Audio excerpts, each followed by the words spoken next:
Welcome to వరండా race. ఈరోజు మన టాపిక్ వచ్చేసరికి ఆల్జీబ్రా అండి. సో ఆల్జీబ్రాలో మనం ఏం డిస్కస్ చేసుకుంటున్నాం? Value putting method. So value putting method అంటే ఏం లేదండి, ఒక కండిషన్ ఇస్తాడు క్వశ్చన్లో, ఆ కండిషన్ని సాటిస్ఫై అయ్యేటట్టు మనం కొన్ని వాల్యూస్ పుట్ చేసుకుంటాం. అడిగిన క్వశ్చన్ని ఆ వాల్యూస్లో సబ్స్టిట్యూట్ చేసుకుంటే సరిపోతుంది. అర్థమవుతుందా? సో డైరెక్ట్గా ఫస్ట్ క్వశ్చన్కి అయితే వెళ్ళిపోదాం. First question, if x square is equal to y plus z అనమాట. X square is equal to y plus z, y square is equal to z plus x and z square is equal to x plus y అనమాట. Okay, so ఇలాంటప్పుడు మనకి ఏం అడుగుతున్నాడు? దాని value of 1 by x plus 1 plus 1 by y plus 1 and 1 by z plus 1 అనమాట. So ఇలాంటి కండిషన్స్లో ఎప్పుడు అవుతుందండి? మనం సపోజ్ ఎక్స్ 1 తీసుకున్నాను అనుకోండి, 1 స్క్వేర్. సో వై వాల్యూ 1 తీసుకున్నాను అనుకోండి సరిపోతుంది, బట్ జెడ్ 0 తీసుకుంటాను. Okay, x1 y 1 z 0. So 1 okay, z 0 కాబట్టి సరిపోయింది. కానీ ఇక్కడ సరిపోతుందా? ఇది సాటిస్ఫై అవుతుందా? సో ఇది సాటిస్ఫై అవ్వదు. సో ఎప్పుడు సాటిస్ఫై అవుతుందంటే అన్ని వాల్యూస్ 0 అయినప్పుడు మాత్రమే మనకి సాటిస్ఫై అవుతుంది. కానీ అన్ని వాల్యూస్ మనకి ఏంటి 0 తీసుకోవడానికి కూడా అవకాశం లేదు. అప్పుడు నేనేం చేస్తాను? X is equal to y is equal to z is equal to ఎంత తీసుకుంటాను? 2 తీసుకుంటాను. 2 సాటిస్ఫై అవుతుందా లేదా చూడండి. 2 square 4, y plus z 2 plus 2 4 and y square 4, 2 plus 2 4, z square 4 and 2 plus 2 4. So x y z 2 తీసుకుంటాను. సో ఇప్పుడు నాకు answer ఎంత అవుతుంది?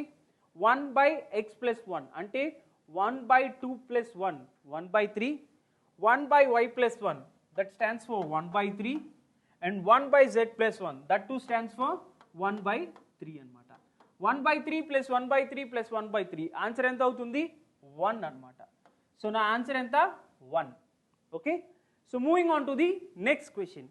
నెక్స్ట్ క్వశ్చన్ ఏంటో చూడండి. నెక్స్ట్ క్వశ్చన్ వచ్చేసరికి the value of 1 by a square plus ax plus x square plus 2ax plus divided by a power 4 plus a square x square plus x power 4 minus of 1 by a square minus x square a square minus ax plus x square అనమాట. అంటే ఈ value మొత్తం అడుగుతున్నాడు. ఏంటంట? 1 by a square plus ax plus x square plus 2ax by a power 4 plus a square x square plus x power 4 minus of 1 by a square minus ax plus x square అనమాట. So ఈ value ఏదైతే ఉందో దీన్ని ఇటు సైడ్కి తీసుకొస్తాను చూడండి. So ఈ రెండు ఒక కండిషన్లో ఉన్నాయి.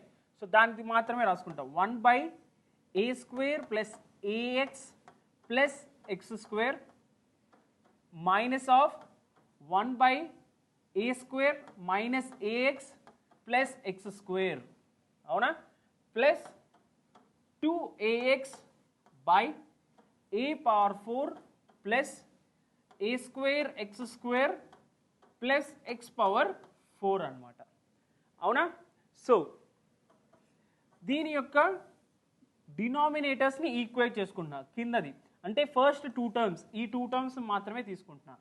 సో ఏమవుతుంది? a square plus x square minus ax. అవునా? So next a square plus x square plus ax అనమాట. అవునా? సో పైన వచ్చేసరికి a square minus ax plus x square plus a square. అవునా? మైనస్ ఉంది కాబట్టి సో ఇదంతా ఏమవుతుంది? Minus of a square plus x square plus ax. So ఈ వాల్యూ మొత్తం ఏమవుతుంది? A square gets cancel and x square also gets cancel, ఎందుకంటే minus. So minus AX ఎంత అవుతుంది? -2 times of a x. Okay, so ఇక్కడ 2ax అవుతుంది divided by a power 4 plus a square x square plus x power 4. అవునా? So ఈ value మొత్తం ఎంత అవుతుందండి కింద? సో కింద ఏమవుతుంది? -2ax బై ఓకే ఇది A, ఇది B అనుకున్నాను. ఓకే, సో ఇది కూడా A, ఇది కూడా B. So A plus B into A minus B ఏమవుతుంది? A square plus B, A square minus B square. So A square plus x square whole square, అవునా, minus AX whole square అనుకున్నాను అనుకోండి, plus 2AX by A power 4 plus A square x square plus X power 4. So ఈ value మొత్తం ఏమవుతుంది? A square A power 4 plus X power 4 plus 2A square x square minus A square x square. 2A square x స్క్వేర్లో నుంచి A square x square తీస్తే ఏమవుతుంది? Plus A square x square. So denominator equate అయిపోయిందా లేదా? అవునా కదా? So denominator మొత్తం ఏమొచ్చింది? A power 4 plus A square x square plus X power 4. Numerator వచ్చేసరికి 2AX plus 2AX. 2AX minus 2AX ఎంత అవుతుంది? 0. సో న్యూమరేటర్ 0 అయినప్పుడు 0 బై సంథింగ్ ఎంత? 0. ఓకే, సో ఫస్ట్ ఈ రెండు పార్ట్స్ ఏదైతే తీసుకున్నానో దాన్ని తీసుకొని క్వశ్చన్ని సాల్వ్ చేస్తూ వెళ్ళాను అనమాట. సో ది వాల్యూ మొత్తం ఎంత అవుతుందండి? The value will be equal to 0 అనమాట. ఓకే, వాల్యూ మొత్తం 0తో సమానం అవుతుంది. Okay, so moving on to the next question. Next question ఏంటో చూడండి. నెక్స్ట్ క్వశ్చన్ వచ్చేసరికి the value of P square minus P plus 2P divided by 2P cube minus P square plus P square minus 1 divided by P square plus 3P plus P square divided by P square plus 1 అన్నమాట. Okay, so దీని యొక్క value ఎంతో దేనికి సమానమో check చేసుకోమంటున్నాడు. ఓకేనా? So ఇక్కడ 2P cube minus అట్లా ఉందా? So ఈ టర్మ్ డెఫినెట్గా ఇన్ఫైనట్ రాకుండా ఒక P వాల్యూ సబ్స్టిట్యూట్ చేసుకుంటా. సో P వాల్యూ 1 అని తీసుకున్నాను అనుకోండి, ఈ టర్మ్ ఏమవుతుంది? 2 మైనస్ 1, అవునా? At the same time numerator ఏమో 0 అయిపోతుంది. సో ఇక్కడ కూడా న్యూమరేటర్ 0 అవుతుంది. సో జస్ట్ నాకు మిగిలింది ఏంటి? ఇది ఒక్కటే మిగులుతుంది. ఎప్పుడు P1 తీసుకుంటే, అవునా కదా? సో P వాల్యూ 1 తీసుకున్నా, సో ఈ వాల్యూ ఏమవుతుంది? 0 అవుతుంది. ఎట్ ది సేమ్ టైం ఈ వాల్యూ కూడా 0 అవుతుంది. నాకు లాస్ట్కి మిగిలేది ఏంటి? 1 డివైడెడ్ బై P ప్లస్ 1 అంటే 1/1. సో P వాల్యూ 1 తీసుకున్నాం, so 1 divided by 1 plus 1. So answer ఎంత అవుతుంది? 1/2. ఓకే, 1/2. సో నాకు ఆప్షన్స్లో 1/2 ఎప్పుడు వస్తుంది? P వాల్యూ 1 తీసుకుంటే ఇదేమొస్తుంది? 2 వస్తుంది. ఇక్కడ 1/2 వస్తుంది. ఇక్కడ వచ్చేసరికి ఎంత? 1/4 అండ్ ఇక్కడ 4. సో ఆన్సర్ ఎక్కడ వస్తుంది? ఆప్షన్ నెంబర్ 2లో మాత్రమే నాకు 1/2 వస్తుంది. సో ఈ వాల్యూ మొత్తం దేనికి ఈక్వల్? 1/2P స్క్వేర్కి సమానం అనమాట. ఓకేనా? సో వాల్యూ ఇట్లా సబ్స్టిట్యూట్ చేసి మనం ఆన్సర్ చేస్తాం. Okay, moving on to the next question. Next question ఏంటో చూడండి. If A, B and C are positive and A plus B plus C is equal to 1, then the least value of 1/A plus 1/B plus 1/C ఎంత అని అడుగుతున్నాడు. ఓకేనా? దాని యొక్క least value ఎంత అంట. So A plus B plus C value 1 అయితే, so A is equal to B is equal to C అని తీసుకోవచ్చు ఎప్పుడు? నాకు లీస్ట్ వాల్యూ అడిగినప్పుడు. ఓకేనా? A, B, C ఈక్వల్ అని తీసుకోవచ్చు. ఈక్వల్ వాల్యూ అయితే ఎంత అవుతుందండి? నా యొక్క వాల్యూ 1/3. ఓకే, 1/3. సో అప్పుడు 1/A plus 1/B plus 1/C యొక్క వాల్యూస్ ఏమవుతాయి? సో 1/1/3 అంటే 3 అవుతుంది, ప్లస్ 1/1/3 అంటే 3 అవుతుంది. At the same time 1 plus 1/3 అంటే 3 అవుతుంది. 1/1/3 అంటే సో టోటల్ 3 ప్లస్ 3 6, 6 ప్లస్ 3 ఎంత? 9. So the least value of 1/A plus 1/B plus 1/C ఎంత అవుతుందండి? 9 అవుతుంది. ఓకే, సో ఎందుకంటే A plus B plus C 1 కాబట్టి. Okay, so moving on to the next question. Next question ఏమంటున్నానో చూడండి. If x plus y plus z is equal to 0.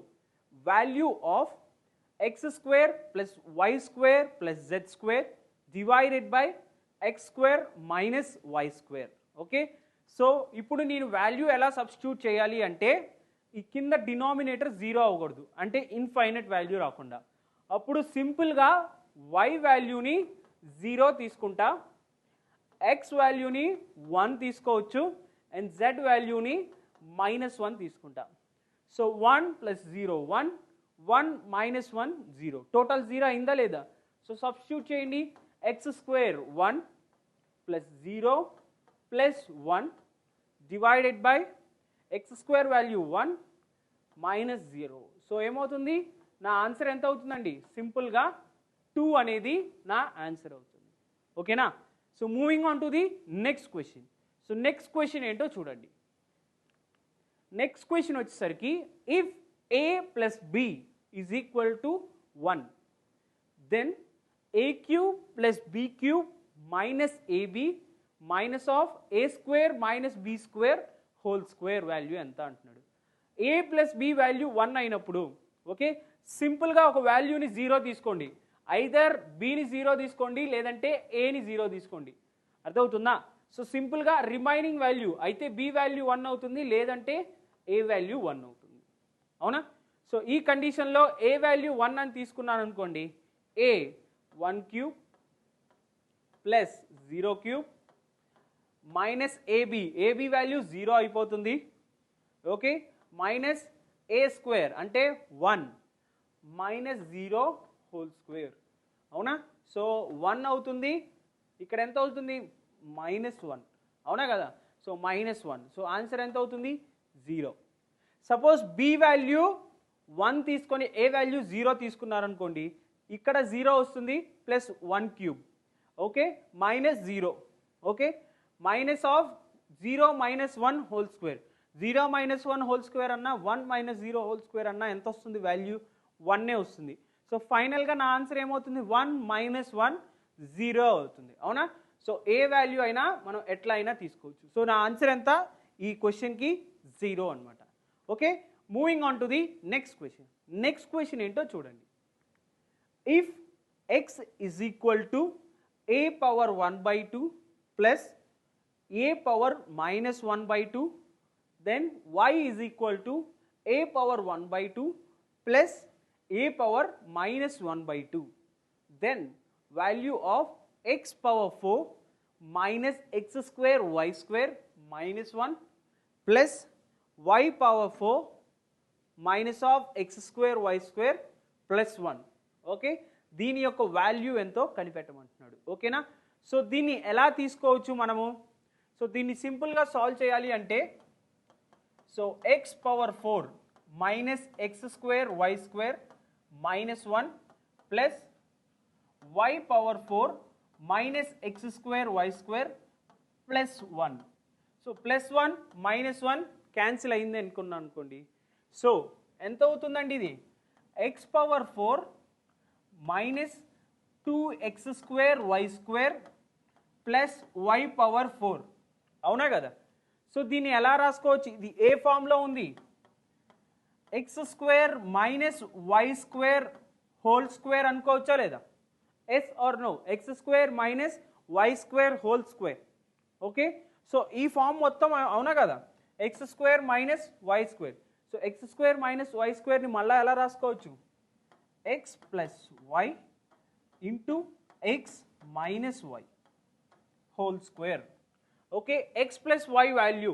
So x plus y value ఏమవుతుంది? x is equal to a power 1/2 plus minus a power 1/2. అవునా? So అప్పుడు plus plus అయితే ఈ value ఏమవుతుంది? ఈ రెండు క్యాన్సిల్ అవుతాయి. అదే మైనస్ అయినప్పుడు ఈ రెండు క్యాన్సిల్ అవుతాయి. అవునా? So x plus y value వచ్చేసరికి నాకు ఏమొస్తుంది? 2 into a power 1/2.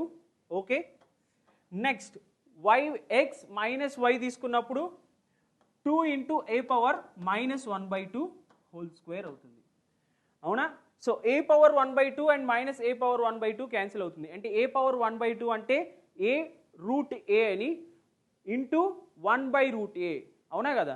So root A into 1/√a cancel అవుతుందా లేదా? సో ఫైనల్గా ఏం మిగులుతుంది? 2 × 2 4 హోల్ స్క్వేర్. అవునా? సో ఆన్సర్ ఎంత అవుతుంది?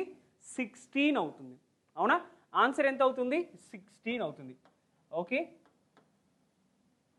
So moving on to the next question. So next question ఏంటో చూడండి.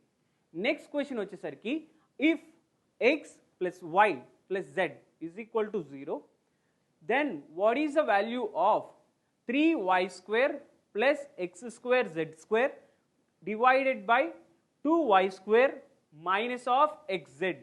Okay, so x plus y plus z value ఎంత? 0 అని తీసుకోవాలి. సో ఇక్కడ డినామినేటర్ ఉంది కాబట్టి ఈ డినామినేటర్ 0 అవ్వకుండా చూసుకుంటా. సో అప్పుడు సింపుల్గా నేనేం చేయొచ్చు? y వాల్యూ 0 తీసుకున్నాను అనుకోండి. ఓకే, y వాల్యూ 0 తీసుకొని x వాల్యూ ఏమో +1, z వాల్యూ -1 తీసుకుంటా. ఓకే, y 0 తీసుకొని x +1, y -1 తీసుకుంటా. ఓకే, సో z వాల్యూ అండి, y value 0 and z value -1, x value +1. So తీసుకోండి. సో 3 × 0 ప్లస్ x² అంటే 1 ప్లస్ z² అంటే 1 ప్లస్ 2 × y² అంటే 0 minus of 1 × -1 minus of minus. So ఎంత అవుతుంది? ప్లస్. సో ఆన్సర్ ఎంత? 2/1 అంటే ఎంత అవుతుంది ఆన్సర్? దీని యొక్క వాల్యూ వచ్చేసరికి 2కి సమానం అవుతుంది. ఓకే, సమ్మరీ చూసుకుంటే ఈ లెర్నింగ్ యూనిట్లో ఏం నేర్చుకున్నాం? వాల్యూ పుట్టింగ్ మెథడ్ ఎలా చేయాలో నేర్చుకున్నాం. Okay, hope you understood this learning unit. Thank you.